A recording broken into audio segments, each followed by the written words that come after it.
Sciatica જેને આપણે commonly રાંઝણ અથવા સ્લીપ ડિસ્ક તરીકે સાંભળવામાં આવે છે. આનો અર્થ એ છે કે જ્યારે કમરની ગાદી ખસીને નસો ઉપર દબાણ કરે તેને સાયટિકા, રાંઝણ કે સ્લીપ ડિસ્ક કહેવામાં આવે છે. સાયટિકા એ લક્ષણોનું નામ છે અને સ્લીપ ડિસ્ક એ શું થઈ રહ્યું છે આપણા શરીરમાં એનું નામ છે. સાયટિકા થવાના અન્ય કારણો હોઈ શકે છે. એક તો વધતી ઉંમરના કારણે કમરમાં ઘસારો આવતો હોય છે, તેના કારણે સાયટિકા થઈ શકતું હોય છે, અથવા આપણા શરીરમાં અને આપણા કમરમાં નાની મોટી ઈજાઓ થતી રહેતી હોય છે. એ ઈજાઓ જ્યારે અચાનકથી આપણા આંચકા રૂપમાં બહાર આવે, જ્યારે આપણે ભારે સામાન ઉચકતા હોઈએ કે જર્કથી બેસતા હોઈએ કે આંચકાથી બેસતા હોઈએ, ત્યારે આપણી ગાદી ખસીને નસો ઉપર દબાણ કરતું હોય છે. આપણા કમરમાં 5 મણકા હોય છે: L1, L2, L3, L4 અને L5. આ બધાની વચ્ચે ગાદીઓ હોય છે. હવે કરોડરજ્જુ ઉપર મગજમાંથી નીકળીને કમર સુધી જતો હોય છે, અને દરેક લેવલ પર આ L1, L2, L3, L4 અને L5 દરેક લેવલ ઉપર બે નસો છોડતું હોય છે. આ નસો કમરમાંથી નીકળીને પગમાં એક નાનકડા ફોરામેન કે કાણામાંથી જતી હોય છે. કાણામાંથી નીકળીને નસ આપણા પગના અંગૂઠા સુધી પહોંચતી હોય છે. હવે જે બધા કારણો પહેલા સમજાવ્યા તે મુજબ ક્યારે પણ ગાદી ખસી ગઈ અને નસો ઉપર દબાણ કરે ત્યારે આવો આપણે દુખાવો જોતા હોઈએ છે. હવે ગાદીનું પ્રમાણ કેટલો ખસ્યો એ પ્રમાણે પેશન્ટોને કે અથવા દર્દીઓને અલગ અલગ પ્રકારના દુખાવા હોય છે. થોડી ગાદી ખસવા ઉપર કમરનો દુખાવો હોય છે, કાં તો પગનો પણ દુખાવો સાથે આવી જતો હોય છે. પગમાં ઝણઝણાટી થતી હોય, પગ ભારે ભારે લાગતો હોય છે, પગમાં નીચે નમનેસ એટલે કંઈક સંવેદના ઓછી થઈ જતી હોય એવું લાગતું હોય છે. ચાલવા કરવામાં, લાંબા સમય સુધી બેઠા રહેવામાં પેશન્ટને દુખાવો થતો હોય છે. પડખું ફરવામાં પેશન્ટને દુખાવો થતો હોય છે. આ બધા થોડીક વાર આરામ કરે અને પછી ફરીથી ચાલે તો એમને સારું લાગતું હોય છે. ઘણી બધી વાર આ રોગ એટલો બધો વધી જતો હોય છે કે પેશાબ અને ઝાડામાં પણ તકલીફ જોવામાં આવતી હોય છે.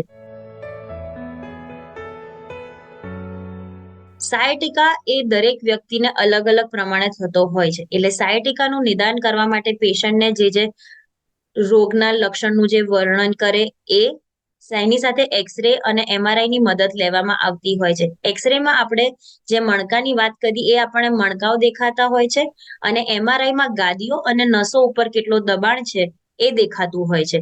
એટલે સાયટિકામાં એક્સરે, MRI નું ખૂબ મહત્વ છે. સાયટિકાની સારવાર અલગ અલગ પ્રકારની હોય છે. સૌથી શરૂઆતના લેવલમાં જ્યારે સાયટિકા થતો હોય છે તો એને દવા, આરામ અથવા કસરત કે જેને આપણે ફિઝિયોથેરાપી પણ કહીએ છીએ તેનાથી નિદાન મળી જતો હોય છે. તેમાં અગર આપણને નિદાન નથી મળતો હોતો તો ઇન્જેક્શન આપવામાં આવે છે. આ ઇન્જેક્શન આપણને ઓપરેશન થિયેટરમાં લઈને લાઈવ એક્સરે મશીન દ્વારા જ્યાં નસનું દબાણ થતું હોય છે ત્યાં જઈને ઇન્જેક્શન આપવામાં આવે છે, જેના કારણે ત્યાં નસનું જે દબાણ થયેલું હોય તેના કારણે ખૂબ સોજો થઈ જતો હોય છે. તે સોજાને ટાર્ગેટેડ એરિયા ઉપર આપણે ઓછો કરી દઈએ છીએ. અગર આ ઇન્જેક્શન પણ કામ ના કરે તો ઓપરેશન કરવું પડતું હોય છે. હવે ઓપરેશનમાં ખૂબ લેટેસ્ટ ટેકનોલોજી આવી ગઈ છે, જેના કારણે આપણે દૂરબીન વડે જ આ ઓપરેશન કરતા હોઈએ છીએ. જેવી રીતે પેન કે પેન્સિલ હોય એ જ માપનું આ કમરમાં આપણે કેમેરા નાખતા હોઈએ છીએ, અને જે ખસી ગયેલી ગાદી હોય છે એટલો જ ભાગ આપણે કાઢી દેતા હોય છે. ઓપન સર્જરી, જ્યારે આપણે કહીએ છીએ મોટો ચેકાવાળી સર્જરી, પ્રમાણમાં આ સર્જરી વધારે સારી હોય છે, કારણ કે એક તો આમાં બ્લડ લોસ ઓછો થાય, શરીરમાં ખાલી ખોટા ચેકા ઓછા પડે અને પેશન્ટ જલ્દી સાજો બી થઈ જતો હોય છે. ઓલ્સો ભવિષ્યમાં આવા પેશન્ટોને ઓછો દુખાવો પણ થતો હોય છે કમરમાં, એઝ ઓપોઝ ટુ આપણે જ્યારે કમરના દુખાવા ઓપન સર્જરીની વાત કરતા હોઈએ છીએ. તે સાથે આમાં આપણે ઇન્ફેક્શન, ચેપનો પ્રમાણ પણ ઓછો જોતા હોઈએ છે. આનો અત્યારમાં આવેલો સૌથી સરસ નિદાન છે, જ્યાં આપણે મોટી ખસી ગયેલી ગાદી કાઢવા માટે કરતા હોઈએ છે. તે સિવાય ઓપન સર્જરી હોય જ્યારે મલ્ટિપલ લેવલ એટલે ઘણા બધા લેવલ ઉપર ગાદી ખસી જતી હોય છે, ત્યારે આપણે એ ગાદીના મોટા ટુકડાઓ કાઢીને એના બદલે સ્ક્રૂ અને પ્લેટ મૂકતા હોઈએ છે. તે એકલી ઓપન સર્જરીમાં જ થતું હોય છે. ઘણા બધા લોકો ડરના કારણે અથવા ઓછી સમજ આ રોગના કારણે એની સારવાર કરાવતા હોતા નથી. આ ના કરાવવાથી કમરની નસો ખૂબ સુકાઈ જાય છે. તેના કારણે તમારા પગની સંવેદનાઓ જતી રહેશે, તમને લકવા બી પડી શકે છે, લકવો બી આવી શકે છે તમને, અથવા તમારા પેશાબ ઝાડા ની ઉપરથી તમારો કંટ્રોલ પણ છૂટી શકે છે. એટલે આ રોગથી ડરવા કરતા આનું સારવાર કરાવવું એ જ સૌથી મહત્વની વસ્તુ છે. કારણ કે એકવાર જો અગર નસ સુકાઈ ગઈ કે નસનું કાયમી નુકસાન થઈ ગયું તો પછી એ ક્યારે પાછી સરખી થઈ શકતી નથી. દરેક વસ્તુનો અલગ અલગ સમય હોય છે. જેમ આપણે સૌથી પહેલા સારવારમાં વાત કરી કે દવાઓ, આરામ અને ફિઝિયોથેરાપી. તો દવાઓ અને આરામ તમારે 15 દિવસ કરવાથી ખાસો ફરક પડતો હોય છે. તે સાથે પછી આપણે ઇન્જેક્શનની વાત કરી. તો ઇન્જેક્શનમાં આપણે બીજા જ દિવસથી આપણા કામ ઉપર ચાલુ થઈ જવાતું હોય છે. કારણ કે આપણે જે જગ્યાનો સોજો છે એ જ જગ્યાએ આપણે સોજો ઓછો કરી દેતા હોઈએ છીએ.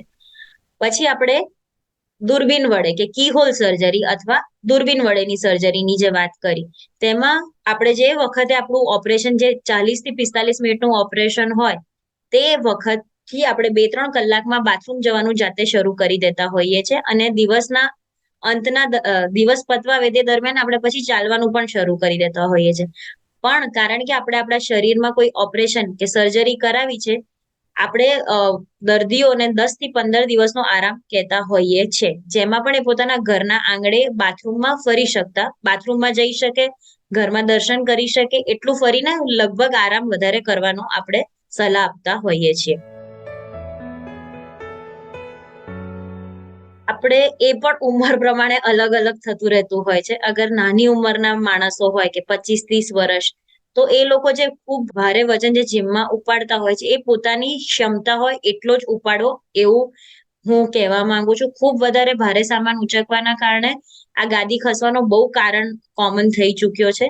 તે સાથે જેમ જેમ આપણી ઉંમર વધતી જાય તેમ જમીન ઉપર નીચે બેસવાનું આપણે ઓછું કરી દેવું જોઈએ. તે કરવાથી આપણો કમરનો ઘસારો આપણે અટકાવી શકીએ છીએ. આ આપણે કંઈ ના પણ થયું હોય તો પણ આપણે અમુક ઉંમર 40 વર્ષ પછી જમીન ઉપર નીચે બેસવાનું બંધ કરી દેવાનું, બહુ વળી વળીને કામ કરવાનું બંધ કરી દેવાનું. આ બધી વસ્તુઓથી કમરના ઘસારા અને શરીરના બીજા બધા અંગોમાં બી આપણે વધારે ઘસારો કરતા હોઈએ છીએ. સાયટિકાનું આ બધા ટ્રીટમેન્ટ પછી આપણે અટકાવી દીધો. પછી અગર બીજી વાર કોઈ આંચકો આવ્યો કે તમે પડી ગયા, તો બીજી વાર કોઈ ગાદી ખસી ગઈ, તેના કારણે ફરીથી તમને ઈજા થઈ અને તમારે નસો પર દબાણ આવ્યો, તો એ ફરીથી સાયટિકા થાય. હા, એટલે આપણે આ મુમેન્ટે અગર આપણે કોઈ ટ્રીટમેન્ટ કે સારવાર કરી તો આપણે સાયટિકાને અટકાવી શકીએ છીએ. અને આ બધા સાથે ઘરમાં કસરત કરવી અને પૌષ્ટિક આહાર ખાવાથી પણ આપણે સાયટિકાનું ઘટાડી શકીએ છીએ.